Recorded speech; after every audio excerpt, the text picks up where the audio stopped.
Hey guys, it's Destiny, and today I wanted to talk about Huohuo, who recently just got her Lightcone revealed, and also bits of her kit also got officially revealed, so I thought we'd go over that. I'll just give you guys my general thoughts and possible alternatives to the Lightcone if I could think of any while we're going through it.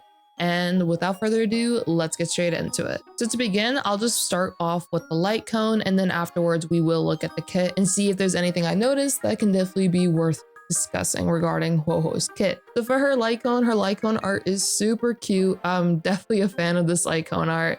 I wonder what she's honestly looking at that she's really terrified of, but I would assume it's probably the ghost or something of the sort. But it is called Knight of the Fright, 5-star abundance Lightcone. Has a pretty good amount of HP, definitely, and I think this will be really good since she is a healer and it does have a decent amount of defense as well. So this could be pretty good too. Now, when it comes to what the Lightcone does, it increases the wearer's energy regeneration rate by 12%. And then also when an ally uses their ultimate, the wearer restores HP for the ally with the lowest percentage of HP equal to 10% of the healed ally's max HP. The energy regeneration can be really good for allowing Huohuo to get her ultimate more often.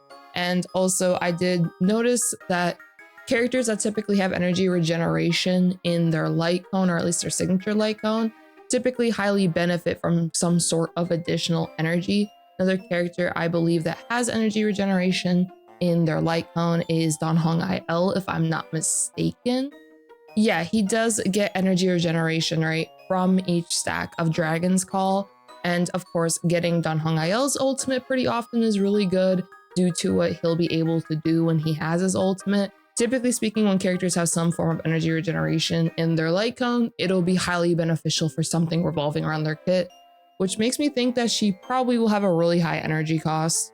And that could definitely be a bad thing. It just ultimately comes down to how often she can get her ultimate, but we'll have to wait and see until she's here to fully know that. But that's just the impression I'm getting so far with the fact that she does have energy regeneration for her first thing, or for the first part of the Lightcone. Of course, though, the secondary part, pretty good for restoring more health. And then the last part is when the wearer provides healing to an ally, increases the healed ally's attack by 2.4%. And this can stack up to 5 times and last for 2 turns. So if we were to quick math this, I am literally just gonna do this super fast. If you were to do 2.4 and then times it by 5, you would get 12% attack. So you're gonna be able to get an additional 12% attack, which can be pretty nice because you're also getting attack from her ultimate once she does do her ultimate. So I think this Lightcone overall so far, just on a base impression, can be really, really good for her. But I did want to also go over the Lightcone banner real quick, and then we can talk about maybe some alternatives rather than the signature Lightcone. I've seen a lot say it, especially on social media because of how they posted this last night. A lot of people do not seem to be a fan of the Lightcone banner. I'm personally not a huge fan as well. I think Shared Feeling is a decent Lightcone for sure. This could possibly be used on her as well. Subscribe for More is a super cute Lightcone. I do like the art of this Lightcone. This Lightcone can be decent for one of your hunt characters. Of course, there are alternatives like Cruising the Stellar Sea. And then when you have Tread of the Universal Market, this can be good for your preservation characters that want more defense, but also want to have possibly that burn damage over time, since this is able to burn the enemy. So this might be decent. I haven't used this Lightcone over other preservation class Lightcones that I have so far, but I'm sure maybe in the future, or possibly, we never know, this Lightcone might have more usage. So the Lightcone banner is okay. I'm not the biggest fan of it though. I can see these Lightcones being nice on certain characters, perhaps, but I think they could have probably done better on this Lightcone banner, because even her character banner, I notice a lot of people don't like that either. I've shared my opinions on that, which are basically that I feel like the banner itself isn't horrible. It just kind of depends on if you want Eidolons of Heng and Serval, because both those are free characters. And then you have Arlan, which Arlan isn't too bad. I like Arlan, but it just comes down to, okay, do you want to use Arlan? And if not, you don't care about the Eidolons, then you don't really get any value from the 4 stars at all. And if you don't care about any of these Lightcones, then you don't get any value from the Lightcones either. So at that point, you're just pulling for her signature Lightcone and of course for her. I don't really know fully if I would say this Lightcone banner is fully worth it. I'm not a huge fan of those 4-star Lightcones. And if we were to possibly look at alternatives for Lightcones in general for abundance Lightcones, in my opinion, have pretty good options because it just ultimately depends on what character you are using. Since she has energy regeneration rate though, and her current Lightcone, which will most likely be her best in slot because that's typically how signature Lightcones go, you're likely going to want something with energy. Outgoing healing is always something great to look at as well. So maybe shared feeling could be nice. Post-op, I know people have said that with Locha, and I mean, post-op is good for the energy regeneration, but similarly Locha, you can't get the outgoing healing bonus with the ultimate since there's no healing with the ultimate in her case either. And then when you have all these other Lightcones, I mean, it just kind of comes down to if you want to pull for an abundance Lightcone, because for me personally, I did skip Locha's Lightcone. I do just use one of the 4-star Lightcones, and I think with abundance characters, you do have that option more often than not. Bailu's Lightcone can be pretty nice. If you do have that, you get more max HP, you get more outgoing healing. So there are definitely benefits to the other Lightcones. So if you're not a huge fan of that Lightcone banner, I would probably suggest that maybe you skip out on this one, or you just have to wait and see to see how detrimental that Lightcone truly is to her as a character, which we'll know soon enough once she is out. But before we wrap everything up, I did want to go over her as a character because we did get the character preview. Super cute splash art like always. You know, we got to know a little bit about her story and just things like her hobbies. She practices her bravery by watching horror comedies late at night, which I think is really funny because the trailer showed this too. And I was kind of giggling at this trailer because I just felt so bad for her.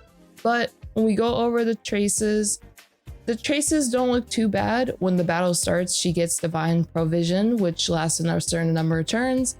This will be pretty good depending, I guess, on how many turns it lasts, what it fully can do for her once we get the full entire kit on release and more. And then this is pretty good too. She has an increased chance to resist crowd control debuffs. This is always great for supportive characters. When they get crowd controlled, it is not very fun at all. Like if your Huohuo gets imprisoned and then you can't heal in times of need, that's not really good. So it's really nice that she has this trace in particular, just for her utility to be more effective than not. Because in the case she does get imprisoned, then she can't really do anything at that current moment. And then when her talent is triggered to heal allies, she will regenerate energy. I hope it's a good amount of energy because if my assumption is correct and her energy cost is really high, this can be nice for allowing her to get her energy more often, but it really just depends on how much energy she's getting. If it's not a lot, then this trace is just kind of there. So then when we look at the technique, because the basic attack is just her attacking, and then the technique, as we saw from the live stream, which it doesn't seem like we got much more information. It's just that there is a certain chance of reducing every enemy's attack for a certain number of turns when she uses that technique. So that's not bad. Her talent though does have a bit more details now, which is after using her skills, she does get the Divine Provision.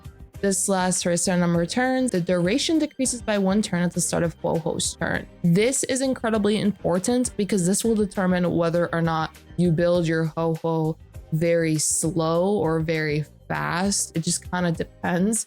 Because I know in Locha's case, I've seen builds for fast Locha and slow Locha. It just kind of depends on what you prioritize. You prioritize a duration possibly lasting longer, or you prioritize getting your ultimate more often. In her case though, I'm likely going to assume that you will want the ultimate more often than not. But once again, it just depends on how much energy she needs for that ultimate. But another thing to note now that I am looking at this, it has a max triggerable limit. I am struggling to say this word right now, but it has this. So I guess it also depends on how much the limit is. If it's a good amount, then of course you will be able to have the stack longer, rather the Divine Provision longer. And I think overall Divine Provision, or rather her talent, will be really good just for being able to keep the team healthy. And, you know, as you can see with Sushong, she is getting the effects of that Divine Provision. Another thing that's really nice though is that when it's triggered to heal an ally, you will dispel a debuff from the target. that's really important too, because of the fact that I know a lot of people have said it, that they're not really interested in her unless she can cleanse, which thankfully she will be able to cleanse. This is incredibly important because crowd control debuffs are very annoying. So it's really nice that she can cleanse. Cleansing is definitely becoming way more important as the game goes on, especially because you can get multiple stacks of wind shear and now your teammates are taking a bunch of damage. You can get imprisoned. There's so many things that can happen when it comes to debuffs. So being able to resist crowd control debuffs for her allows her to be more effective with not only her heals, but also cleansing allies. So this will be really good in my opinion. As for her skill, once again, dispels one debuff from a single ally and immediately restores HP, also healing adjacent allies. This is really good because it's like an upgraded Bailu skill. I've kind of said that in a different video because Bailu's bounces around, but for her, it's just a guarantee that who you heal is who you heal, which is really good. Cleanse is really important too. And then for her ultimate, it looks pretty good as we've seen just from the brief details from the live stream. Unfortunately, we don't have numbers, but being able to regenerate energy for allies and then also increasing their attack number of turns can be pretty nice just for being able to get more ultimate usage out of your characters on your team. I know in certain cases or hypothetical cases, this could be really good, maybe for a character like Jing Liu, kind of depends. And I've kind of spoke on a few of these things already in a past video. So just overall, her updated kit looks pretty nice. And oh my gosh, these stickers are so cute. Oh, this is adorable. I'm just gonna see, are people hyping her up or do they not think she's that great? Okay, this person does not think she's that great. It seems like it's mixed opinions, but we'll kind of just have to wait and see to see fully like how good she is or how smooth she plays once she's here. I have noticed some people did mention that maybe she won't be as skill point efficient due to the fact of how her talent works, or rather the duration. As you see like above her health bar, she has these 2 stacks and the duration decreases by 1 turn at the start of her turn. So you'll likely want to basic and skill. I've seen a few discuss that. It could potentially be a skill point problem, but we don't really know until we get to fully test her out and see how she operates fully with teams. But that can definitely be a thing to keep in mind when we do bring up the comparison of her and Locha, determine, because I know a few have been saying, well, I don't really need Locha anymore because she's coming. Well, it kind of just depends on how efficient she will be when it comes to teams in general. But when she is here, I will definitely release my review on her and give you guys the full breakdown on what I personally think about her, what she can fully do for teams, and all of that jazz. So I think that'll be it for me. I hope you guys did enjoy this video. Let me know your thoughts. Do you guys like the Lightcone?